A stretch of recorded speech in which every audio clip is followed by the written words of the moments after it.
Teman-teman, Mari silakan kita dimulai. berdoa. Berdoa mulai. Tuhan Yesus, terima kasih atas hari ini Engkau telah mengumpulkan kami di Zoom kali ini. Tuhan berkati Pak Dian yang akan mengajar kami. Tuhan berkati kami mendengarkan penjelasan Pak Dian. Dalam nama Tuhan Yesus kami sudah berdoa. Haleluya. Amin. Amin. Thank you, Angel. Nah, anak-anak dibuka buku paketnya halaman 4 dulu. Jadi kita belajar itu tentang dua hal, literasi sama numerasi ya. Anak-anak tuh sebetulnya belajar dua hal. Literasi itu apa toh? Kegiatan membaca, baik itu bahasa. Kemudian numerasi itu apa toh? Angka. Nah, itu matematika. Hari ini kita mulai dengan membaca dulu ya. Oke, sudah ketemu buku paketnya halaman 4. Di situ ada tulisannya ayo menulis.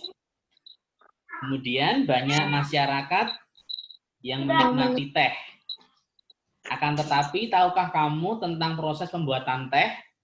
Amati gambar di bawah ini. Oke, anak-anak ingat enggak waktu anak-anak ke teh botol sosro? Nah, itu proses membuat teh ya. Tetapi kan anak-anak tidak melihat daun-daun tehnya yang dipotong-potong. Itu kita sudah masuk di dalam mesin, mesinnya sudah mengolah, kemudian olahannya dimasukkan ke dalam botol, dan kalian sempat minum botol isi teh botol sosro juga ya. Itu prosesnya sudah setengah jadi sih, jadi dari daunnya kita nggak lihat ya di bagian daun. Oke, Mas Bintang dinyalakan mikrofonnya, yuk halaman 5 dibaca. Untuk mengolah teh. Untuk mengolah teh menjadi minuman banyak jenis pekerjaan yang terlibat. Ada penanaman teh, pemetik teh, penggiling teh, dan pengemas teh. Oke, thank you Mas Bintang.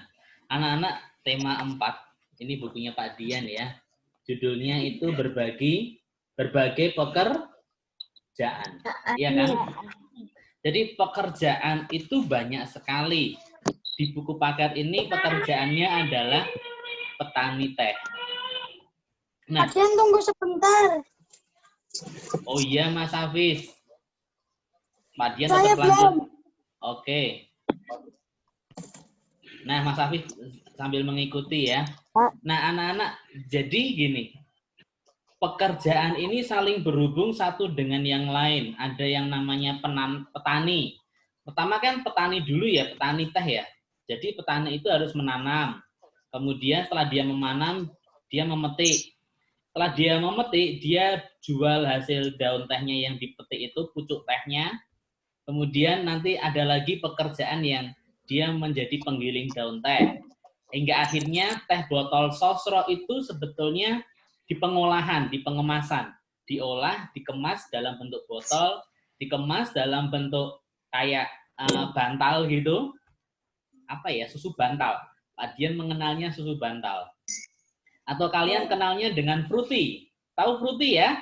Fruity yang ada bungkusnya dari kayak kertas.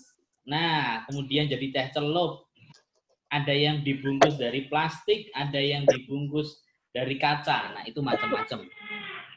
Oke, Pak Dian mau Sam yang baca. Apa yang kamu ketahui? Yuk, Sam dinyalakan mikrofonnya. Berapa, Pak? Semi yang membaca. Halaman berapa, Pak? Halaman 5. Ada penanam teh, pemetik teh. Apa yang kamu ketahui tentang jenis pekerjaan di sekitarmu? Bandingkan temuanmu dengan informasi yang dimiliki temanmu. Oke, Hop. Thank you, Sam. Pak Dian tanya. Rimba, di tempatmu ada pekerjaan apa saja, Mas Rimba? Ada pekerjaan. Satu saja. Anak-anak sebutkan satu ya. Hah? Yang di sekitar. Satu aja. Apa itu? Kerupuk, membuat kerupuk. Oke. Pekerjaan membuat kerupuk. Iren. Apa Iren? Apa namanya? Yang dijadiin keripik pisang itu loh, Pak. Oh iya, yang dijadiin keripik. Halaman berapa tuh? Michelle tanya. Halaman 5, Shell. Ya. Oke, anak-anak halaman 5 ya. Oke, pekerjaan itu ada yang menjadi guru, ada yang menjadi polisi, ada yang menjadi pengusaha, jual makanan, kemudian jual pakaian, ada jual roti, ada yang jadi pegawai, entah itu pegawai di pemerintah, entah itu pegawai yang ada di pabrik. Banyak sekali ya pekerjaan ya. Ada yang wira swasta. Nah, Pak Dian akan menayangkan materi untuk hari ini ya, tentang pekerjaan. Tetapi kita langsung masuk di tema 4. Subtema 1. Apakah sudah muncul anak-anak? Sudah. Oke, good. Sudah, Pak. Sip. Nah, anak-anak ini ya. Jadi pekerjaan ini menjadi materi kita di kelas 4. Nah, Pak Dian harus matikan mikrofonnya Pak Dian dulu. Oke. Nah, anak-anak, kita tahu ya, pekerjaan tadi banyak sekali, tetapi di tema 4 bukan hanya pekerjaan saja. Ada PKN-nya, anak-anak dilihat, kemarin pasti melihat yang namanya Pancasila. Gitu kan ya? Ada yang tahu Pancasila enggak? Kemarin baru saja ya hari kesaktian Pancasila ya, 1 Oktober. PKN yang pertama kita membahas tentang Pancasila anak-anak. Ini yang sering diucapkan. Mas Heru ditaruh aja. Kameranya ditaruh aja Mas Heru. Halaman 18. Ya, halaman 18. Ditaruh aja Mas Heru di mana gitu. Di meja juga boleh. Oke. Nah, halaman 18 ya anak-anak ya, itu ada burung Garuda. Kemudian ada lambang di tengah dadanya itu ada 5. Betul enggak? Ya. Ada yang bisa menyebutkan apa saja? Halaman 18. Gambarnya dulu. Oke. Sebutkan aja bintang. Oke, bukan Mas Bintang ya. Terus sebutkan lagi. Boleh dibuka mikrofonnya. Kepala banteng. Terus? Rantai Mas. Hah? Pohon beringin. Pohon beringin. Oke. Padi dan kapas. Kepala banteng. Rantai emas. Oke, cukup ya.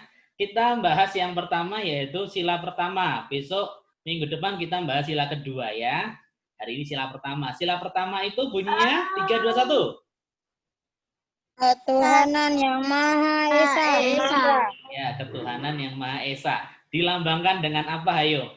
Yang Maha Esa. Yang Maha Esa. Siapa yang sebut bintang? Oke. Siapa yang sebut pohon beringin? Nah, Pak Dian lihat ya, ada yang nggak yang pohon beringin ya? Bintang. Bintang sebut bintang ya? Iya. Anak-anak, jadi sila pertama itu ketuhanan yang Maha Esa dilambangkan dengan apa? Bintang. Jadi jangan lupa ya bahwa sila pertama ketuhanan yang Maha Esa dilambangkan dengan bintang. Oke. Anak-anak, kalau di halaman 19 kira-kira bisa jawab enggak? Halaman 19. Halaman 19. Sila pertama bunyinya ketuhanan yang Maha Esa. Simbolnya adalah bintang. Sekarang Pak Dian tanya aja lah. Kesia, dinyalakan mikrofonnya, Kesia. Yang kedua sebutkan sila yang kedua, Kesia.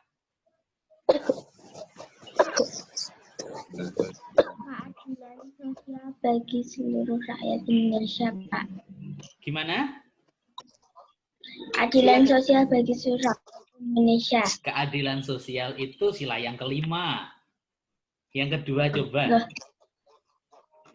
Yang kedua, Pancasila. Gitu.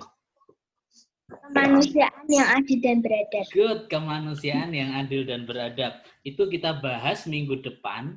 Logonya Kesia tahu nggak? Ada yang tahu? Boleh dinyalakan mikrofonnya? Apanya? Lambangnya. Rantai. Oke, rantai. Good. Rantai, Mak. Thank you, Kesia. Pak Dian, Alfa. Alfa, Pak Dian tanya yuk. Sila yang ketiga. Dinyalakan suaranya, Alfa. Persatuan Indonesia. Good job. Persatuan Indonesia. Lambangnya apa?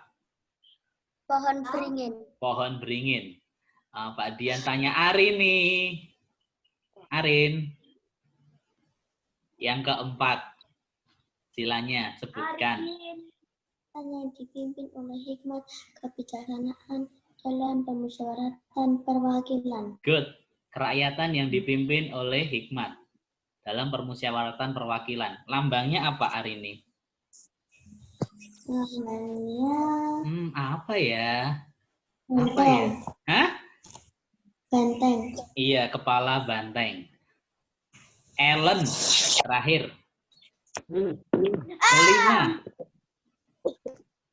Keadilan sosial bagi seluruh rakyat Indonesia. Good, keadilan sosial bagi seluruh rakyat Indonesia.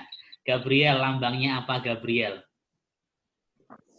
Padi dan kapas. Padi dan kapas. Oke, kalau ada soal halaman 19 berarti anak-anak bisa ya.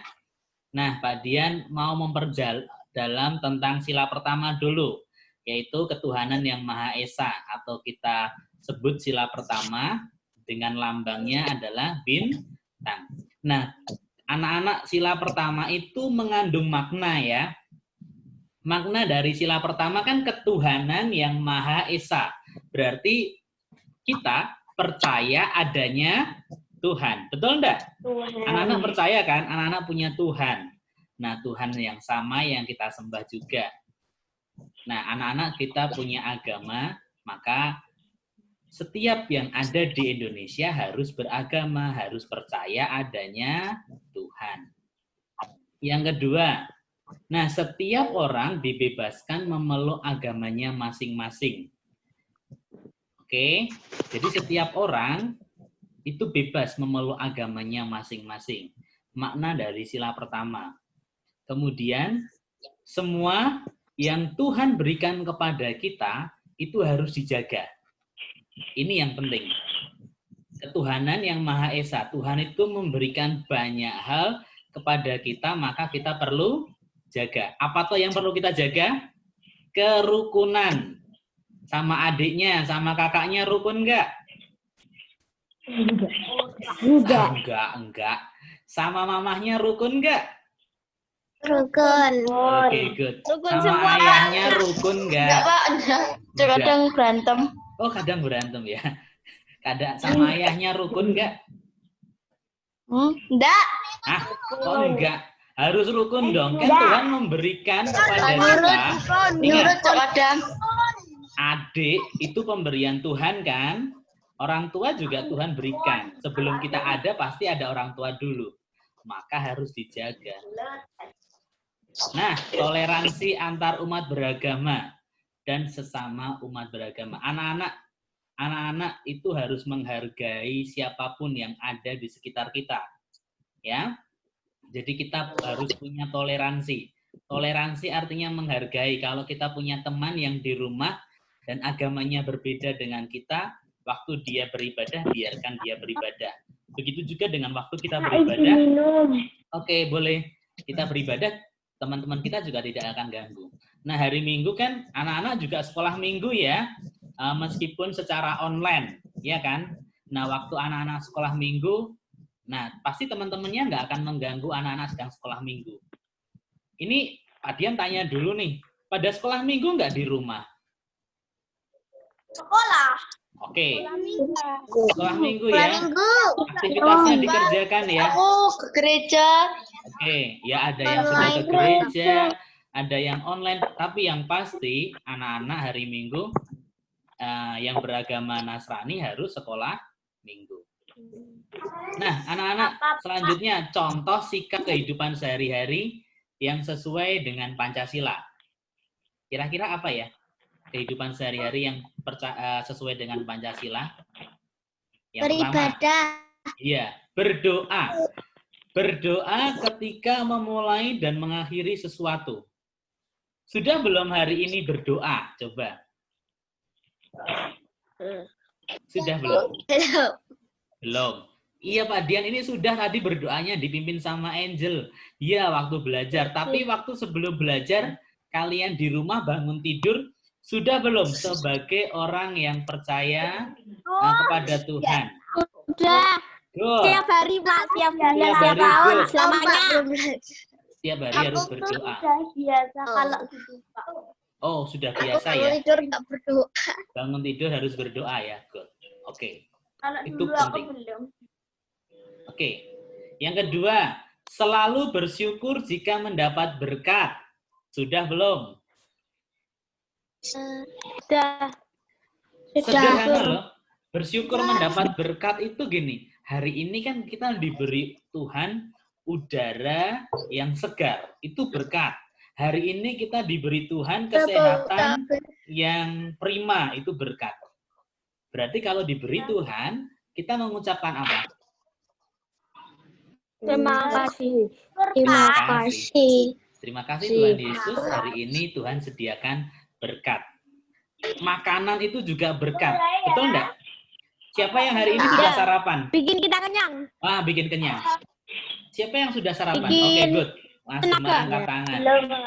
Waktu sarapan di Belum. depan makanan itu adalah berkat. Sudah berdoa belum untuk berkat makanan yang di depan kalian? Belum, aku Sudah. Belum makan. belum.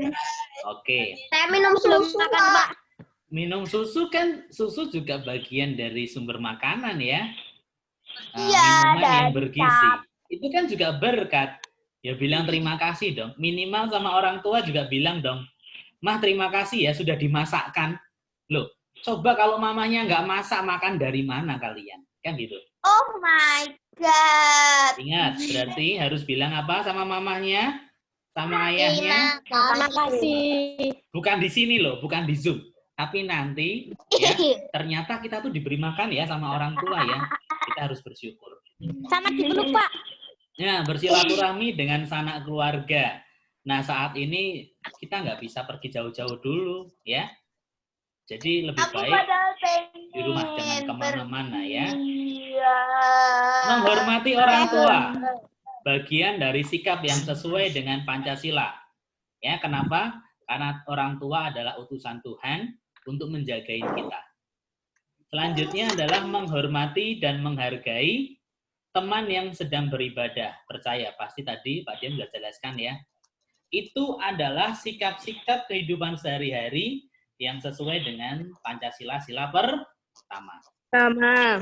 Pak Dian pasti percaya anak-anak sila pertama tahu, dan apapun yang berhubungan dengan ketuhanan yang Maha Esa, apapun yang berhubungan dengan Tuhan, anak-anak sudah kerjakan. Karena anak-anak SD Kristen Lentera itu anak-anak yang takut Tuhan. Selanjutnya bahasa Indonesia. Pak Dian mau cerita bahasa Indonesia itu tentang cerpen atau cerita pendek ya. Cerita pendek ini kemarin kita kenal dengan halaman 24. Ceritanya Semut dan Belalang. Itu kan ya? Sudah dibuka? Halaman 24. Ada yang bilang Pak Dian chat. Pak Dian izin minum, silahkan ya minum. Ya. Halaman 24. Sudah ketemu belum?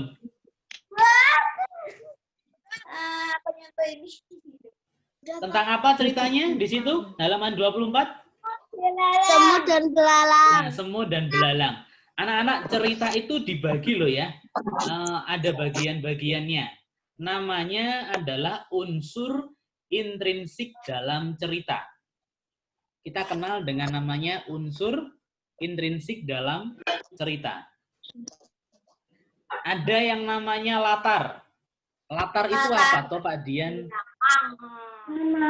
Bukan latar belakang. Tapi latar itu dibagi menjadi 3 hal lagi. Yang pertama ada tempatnya. Yang kedua ada waktunya kapan. Nah, anak-anak, cerita semut dan belalang. Tempatnya di mana coba? Ada yang bisa jawab? Sebutkan langsung. Dibuka mikrofonnya. Tengah hutan. Tempatnya ada di tengah hutan. Good. Waktunya pagi, siang, sore, malam? Kapan waktunya? Siang. Siang. Mana yang menunjukkan siang? Mana? Kalimat apa yang menunjukkan kok kamu tahu itu siang? Matahari. Tepat. Ada kata-kata gini ya. Teriknya matahari. Teriknya matahari berarti ini menggambarkan siang. Siang hari. Jadi anak-anak yang dimaksud latar itu bisa tempat dan bisa waktu.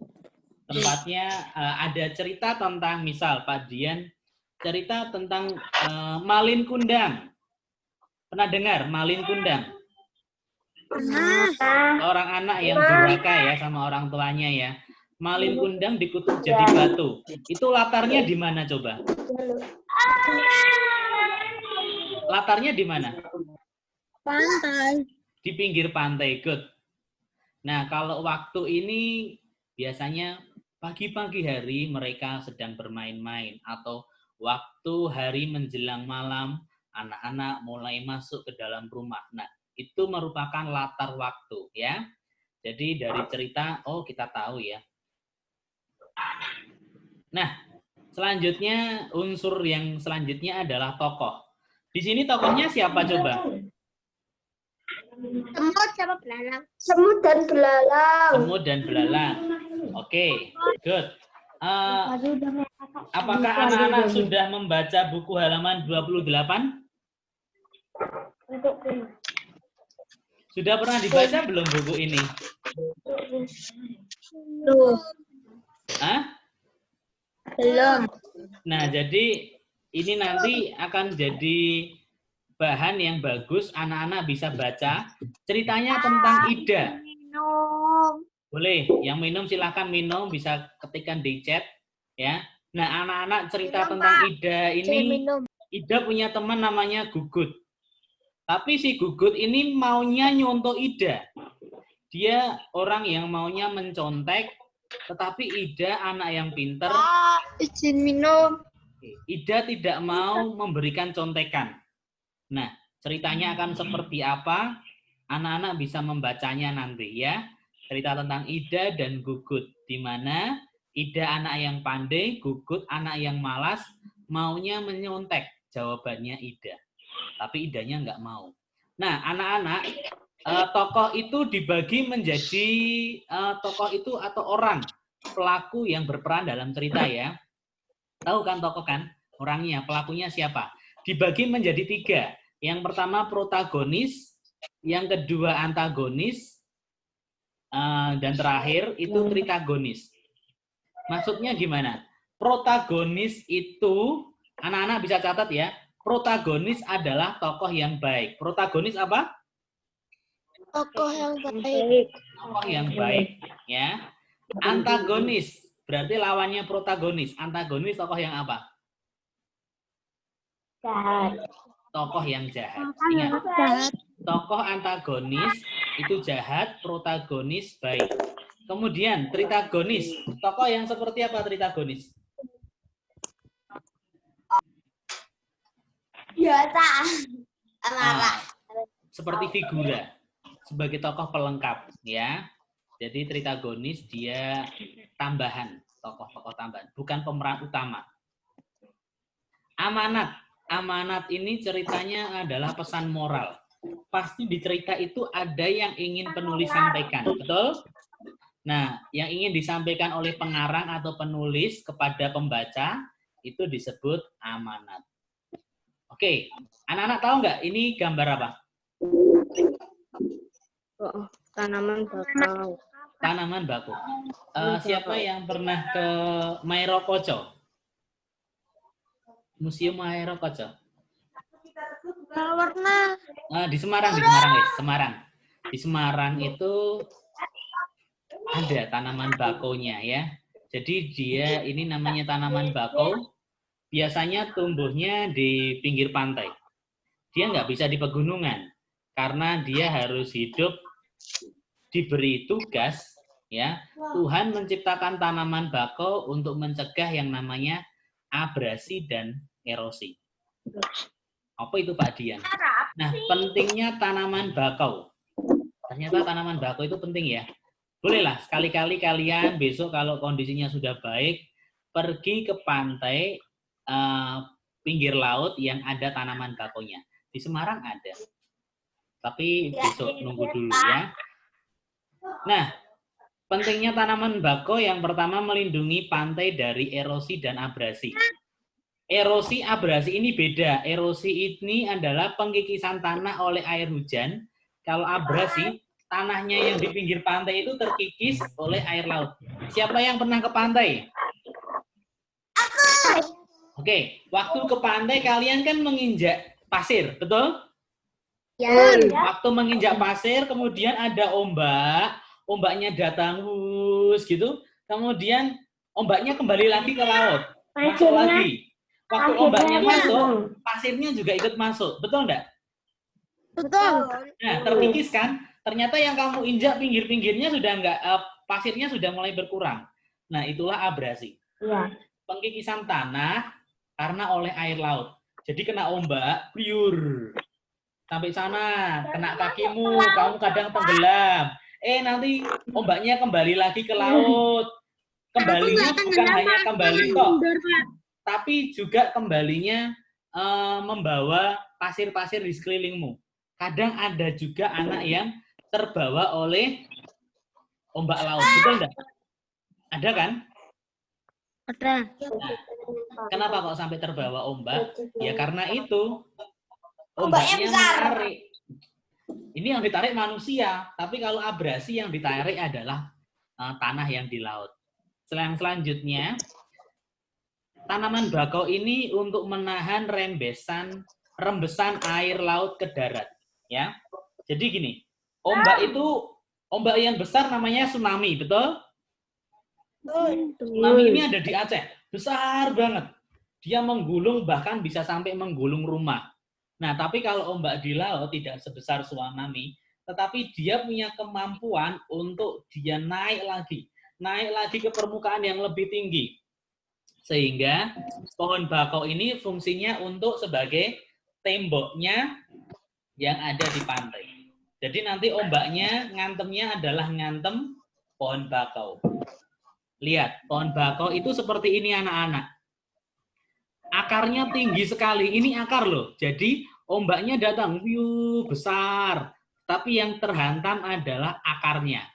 Akarnya nggak akan kemana-mana. Karena akarnya ini sangat kuat sekali. Itulah fungsinya Tuhan menciptakan pohon bakau. Yang selanjutnya sebagai penyerap zat-zat pencemaran. Iya dong, di pantai itu sudah banyak ya. Ada pabrik dan di situ udaranya tercemar. Menciptakan udara yang segar, bersih, habitat bagi biota laut di tanaman bakau. Namanya hutan bakau nanti kalau anak-anak menghampiri. Ada kepitingnya, Pak. Ada kepiting, kemudian ada apa lagi?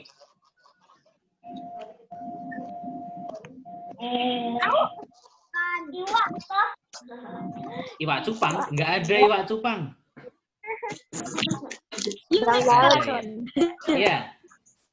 Ada kura-kura ya biasanya ya di laut ya. Makhluk Mars. Ya. Ada, Pak. Oke. Mengurangi dampak bencana akibat gelombang laut. Tadi Pak Dian cerita. Air laut yang besar itu bisa menciptakan gelombang pasang. Oke anak-anak, kemudian tadi ya jenis-jenis pekerjaan itu, kenapa kok pekerjaan di Bandungan dengan di Ambarawa beda? Itu ternyata karena faktor kondisi geografis. Lihat, kalau di atas, di daerah Sumowono, di Bandungan, ada yang tinggal di Bandungan di sini? Oh, nggak ada ya. Nah, di pegunungan itu biasanya penanam teh, kemudian petani sayuran. Makanya anak-anak kalau cari sayuran, di Bandungan itu pusatnya, ya. Kalau kalian carinya di Semarang, Semarang nggak ada. Buah, Pak. Jadi, Sama buah. ya. Pak. Anak-anak, akhirnya gini. Pekerjaan yang ada di gunung dengan pekerjaan yang ada di laut itu beda. Yang di laut kita kenal dengan sebagai nelayan, betul? Betul. Karena kondisinya adalah laut, maka nelayanlah yang menjadi pekerjaan di sana. Nggak ada di laut namanya petani. Mau ditanam apa? Nggak subur kan tanahnya. Tetapi kalau di pegunungan, yang mana ada abu vulkanik, ini gunung yang sudah meletus, menghasilkan abu vulkanik, tanahnya subur. Sehingga yang ada adalah petani sayuran. Ini petani sayuran. Ini sedang nanam. Karena kena abu vulkanik, betul. Jadi anak-anak di Bandungan itu kan banyak yang tanaman ini ya. Pak Dian garden apalah, flowernya siapalah. Pak Dian kalau ke Bandungan pasti lewat itu ada petani-petani yang seperti ini. Apalagi di mana ya ada hotel yang bagus itu. Apa itu lupa namanya. Bisa memetik. Oh iya, Gria Persada, betul. Gria Persada itu bisa memetik tanamannya sendiri. Nah, anak-anak ini adalah kegiatan ekonomi itu dibagi menjadi banyak hal. Ya. Yang pertama itu ada produksi. Produksi itu membuat. Ingat, produksi artinya apa? Membuat. Distribusi artinya menyalurkan. Distribusi apa? Menyalurkan. Dikirim kemana-mana. Konsumsi artinya menggunakan. Apa? Menggunakan. Nah, Pak Dian mau jelaskan lagi lebih lanjut. Ini hanya sekilas ya. Tentang produksi, distribusi, dan konsumsi. Membuat, ya, misal Pak Dian buat nih, membuat patung atau vas bunga. Pak Dian pembuatnya, kemudian yang mengirimkan adalah kurir.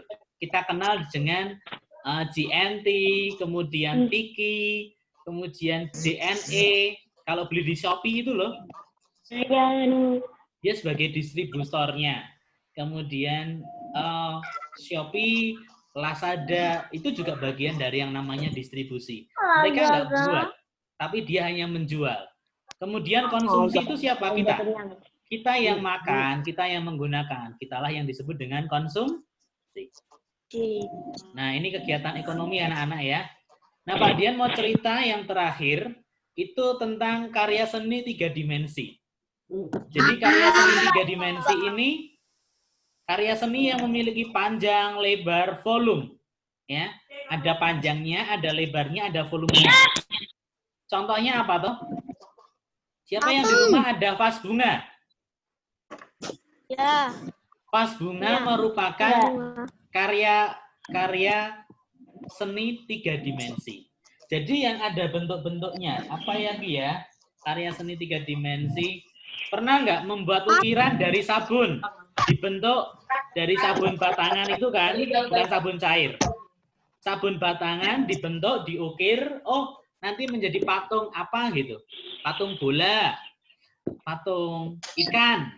Pernah nggak? Pernah lihat? Belum ya? Pernah, tapi nggak pernah buat. Pernah lihat tapi nggak pernah buat. Nah, itu adalah salah satu ciri-ciri dari karya seni 3 dimensi. Mungkin ke depan kita buat ya. Saya Pak Dia nggak bilang Bu Petra dulu. Oke, anak, ini loh contohnya. Bagus ya? Wow. Ini ya, bagus ya?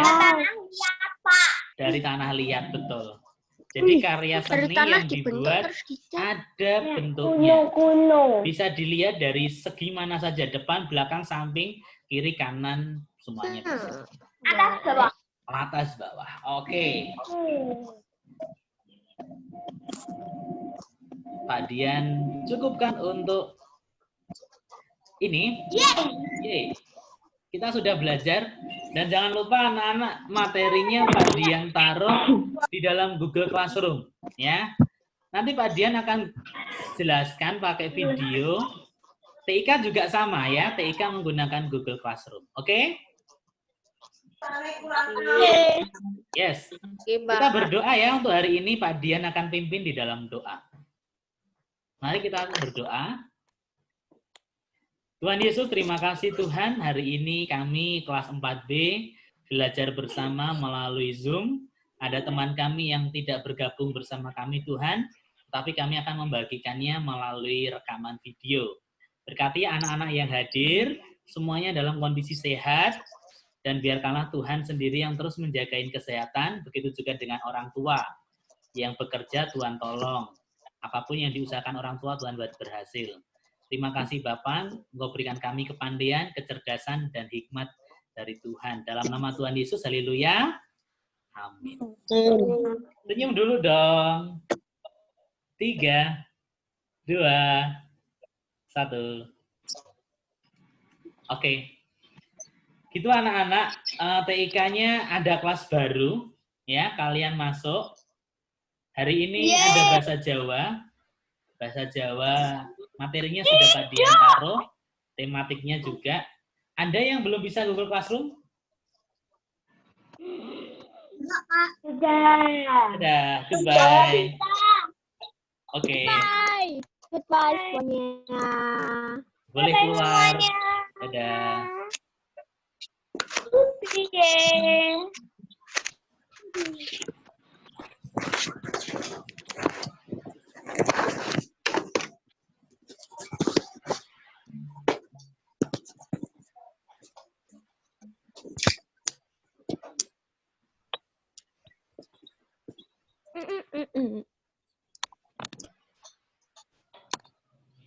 Dari pasien